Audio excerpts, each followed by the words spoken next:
Hello class, this is a science class for class tenth class के लिए science की class चल रही है, जिसमें हमने चैप्टर नंबर 12 का इलेक्ट्रिसिटी इंट्रोडक्शन पढ़ लिया था। ठीक है, अब हम वीडियो को कंटिन्यू आगे बढ़ा रहे हैं। अब चैप्टर के एक एक कॉन्सेप्ट को क्लियर करेंगे, लेकिन उससे पहले हमारे चैनल को लाइक करें, सब्सक्राइब करें, और जो भी व्यूज़ दिखते हैं आपको या फिर कुछ पूछना है तो वो हमारे कमेंट बॉक्स में जाके कमेंट्स भी करें। ठीक है। हाँ, अब हम डिस्कस करते हैं इलेक्ट्रिसिटी चैप्टर के इंट्रोडक्शंस को। जब हमने समझ लिया था बहुत अच्छे से, और आई होप कि you can understand and continue. अब हम देखते हैं कि इलेक्ट्रिसिटी का जो पहला कॉन्सेप्ट है वो क्या होगा। यहाँ पर हमने सबसे पहले आपको बताया था कि इलेक्ट्रिसिटी का प्रोविज़न दिया था कि इलेक्ट्रिक चार्ज से, तो अब हम इलेक्ट्रिक चार्ज के बारे में ही डिस्कस करेंगे by the help of chapter view. हाँ, तो इलेक्ट्रिक चार्ज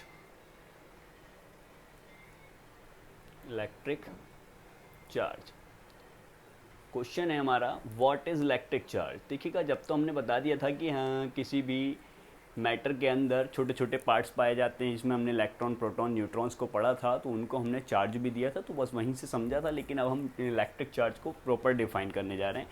तो इलेक्ट्रिक चार्ज क्या है, तो इलेक्ट्रिक चार्ज क्या है तो आपको देखना है। इलेक्ट्रिक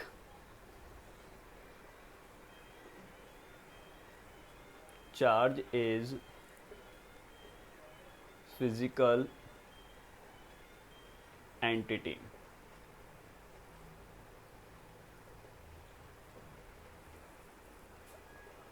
which cause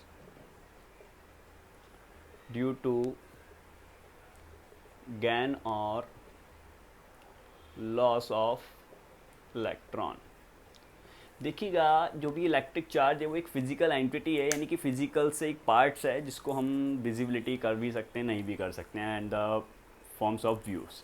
हाँ, तो इलेक्ट्रिक चार्ज क्या है, फिजिकल एंटिटी विच कॉज्ड, जो कि इंड्यूस होगा या फिर बनेगा, तैयार होगा, ड्यू टू गैन और लॉस ऑफ इलेक्ट्रॉन। यानी कि किसी भी बॉडी पर अगर हम चार्ज की बात करते हैं तो कोई भी बॉडी क्या होती है, इलेक्ट्रॉनों को लॉस या फिर गैन करने के बाद ही चार्ज होती है। फॉर एग्जांपल, हमने सभी ने बहुत अच्छे से एक एक्सपेरिमेंट कर रखा है अपने चाइल्डहुड्स में, कि एक स्केल लिया जो कि प्लास्टिक का हुआ करता था, उसको हेयर पर रफ किया, और रफ करने के बाद में हम देखते हैं कि जो भी पेपर्स के जो छोटे छोटे पार्ट्स कर लिए, वो स्केल पर क्या हो जाते थे, अट्रैक्ट हो जाते थे। जैसे कि बैलून को हम अपने सर पर, हेड पर रफ करें, और रफ करने के बाद में उसमें क्या करते थे, हम उसको किसी पेपर के टुकड़ों पर ले जाते थे, तो वो भी क्या होते थे, अट्रैक्ट वगैरह होते थे। तो उन सबको देखते हुए यहाँ पर हमने पता चलता है कि अट्रैक्शंस का फोर्स हो रहा है। तो इसका मतलब क्या है कि रब करने से बैलून में या प्लास्टिक के स्केल में इलेक्ट्रॉनों का या तो लॉस हुआ है या फिर गैन हुआ है। तो हमने force of attraction and force of repulsion दोनों ही पढ़ रखे हैं, उनको बाद में कंटिन्यू करेंगे। फिलहाल इलेक्ट्रिक चार्ज आपको समझ में आया।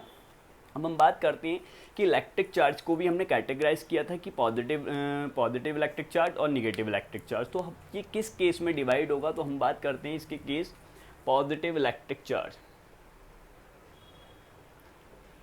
पॉजिटिव इलेक्ट्रिक चार्ज, देखिएगा, पॉजिटिव इलेक्ट्रिक चार्ज, और एक और आएगा हमारे पास में negative electric charge.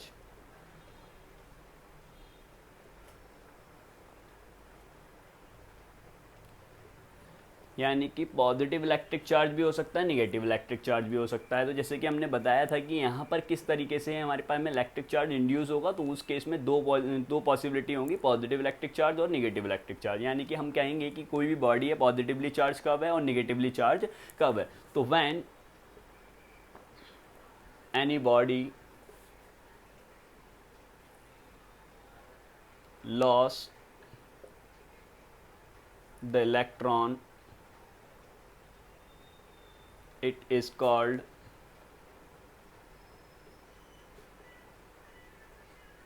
negatively charged body.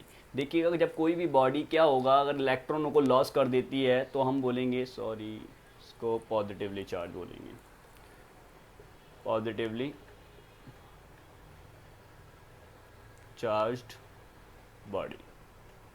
ठीक है, यानी कोई भी बॉडी अगर इलेक्ट्रॉनों को लॉस कर देती है, तो लॉस करने से जो हम बॉडी को बोलेंगे तो पॉजिटिव चार्ज बोलेंगे। जैसे कि हम एग्जांपल बताएं, देखिएगा, ग्लास रॉड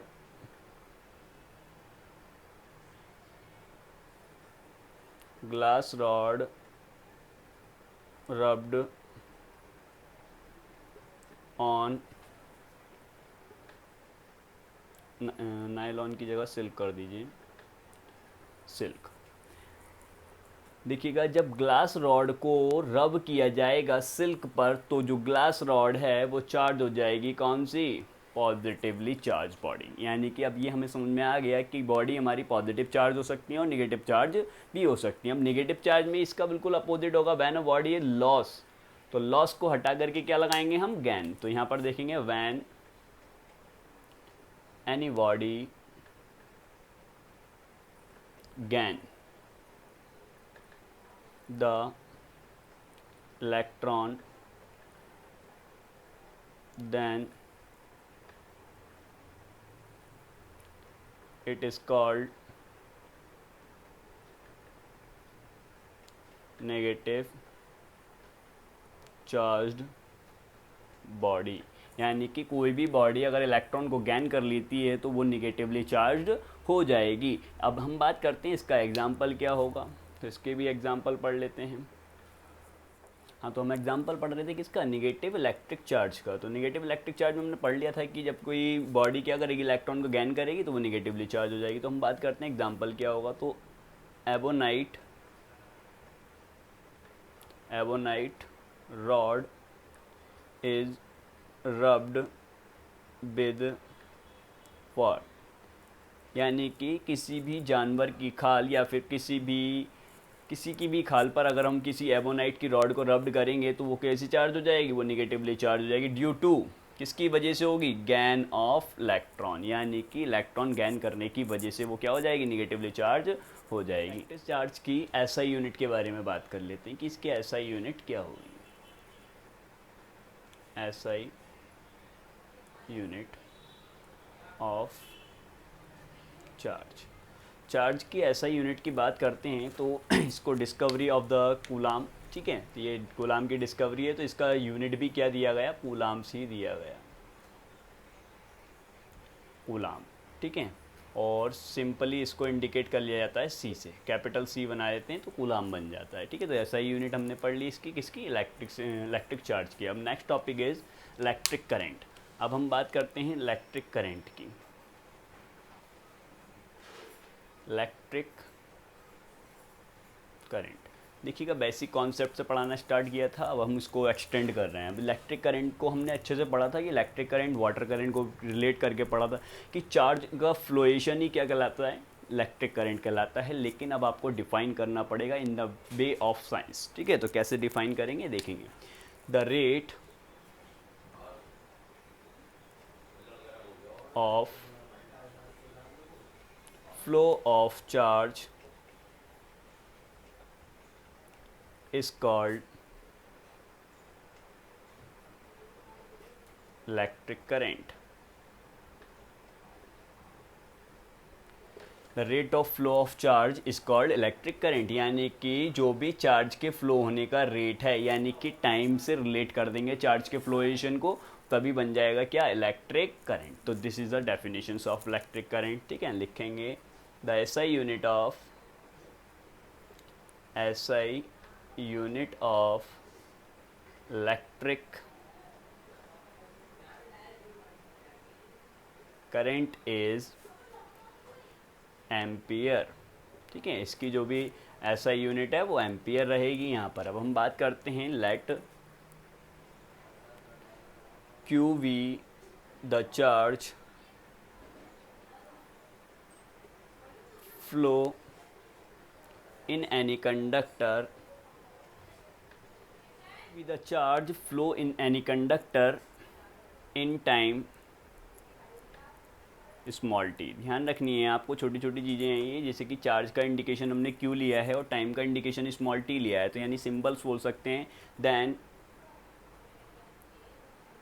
इलेक्ट्रिक करंट हमने बता दिया था कि इसको I से रिप्रेजेंट किया जाता है, तो I इज इक्वल टू कितना हो जाएगा, Q upon T। This is a current, ठीक है। और इसकी यूनिट एम्पियर, ठीक है। इलेक्ट्रिक करंट को डिफाइन कर चुके थे पूरा बेसिक फॉर्म में, इसकी एसआई यूनिट को भी पढ़ लिया, इसका फॉर्मूला भी पढ़ लिया। अब हम डिस्कस करते हैं इन सब के बाद भी एक डेफिनेशन और बन जाती है, जैसे कि एग्जाम में आ जाता है डिफाइन 1 एम्पियर, तो अब हम उसी को पढ़ लेते हैं 1 एम्पियर, कि आप 1 एम्पियर को डिफाइन कीजिए। ठीक है, तो 1 एम्पियर बताते हैं।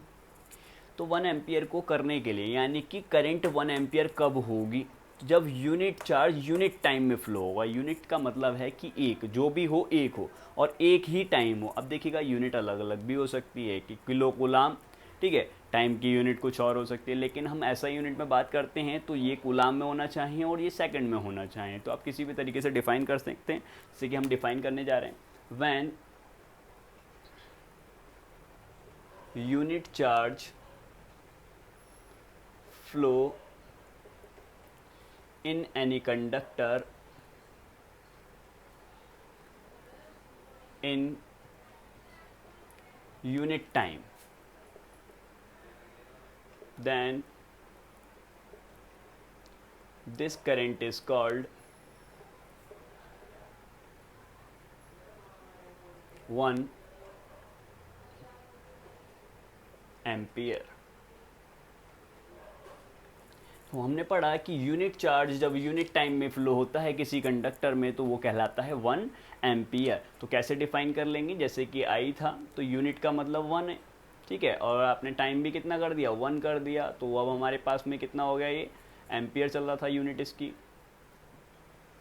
तो यहाँ पर आपके पास में करंट भी क्या हो जाएगी 1 एम्पियर। इज दैट क्लियर और नॉट क्लियर?